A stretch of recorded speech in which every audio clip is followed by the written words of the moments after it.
We are now going to format pie charts.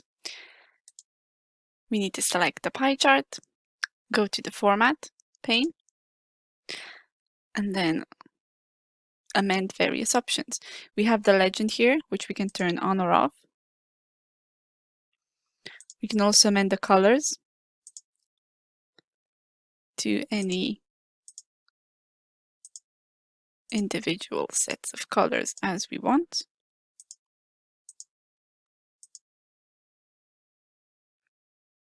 Or we can revert to default.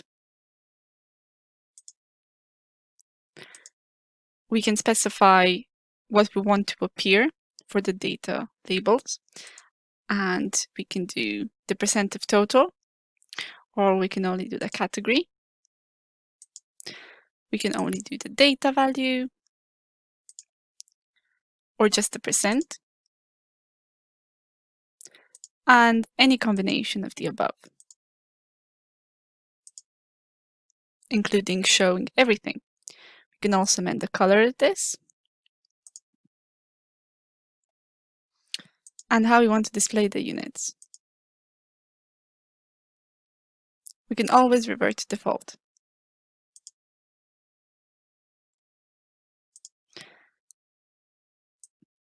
We can also select where we want these values to appear,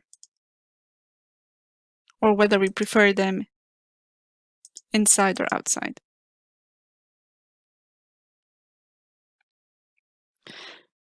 We can also amend the title,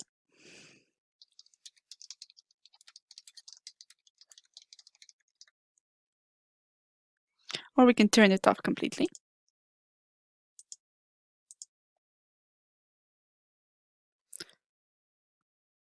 And we can add a border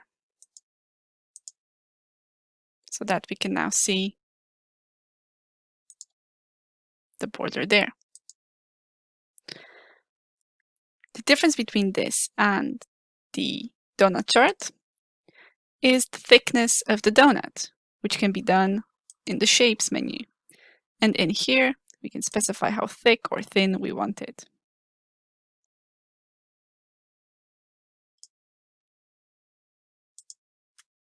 And that's it.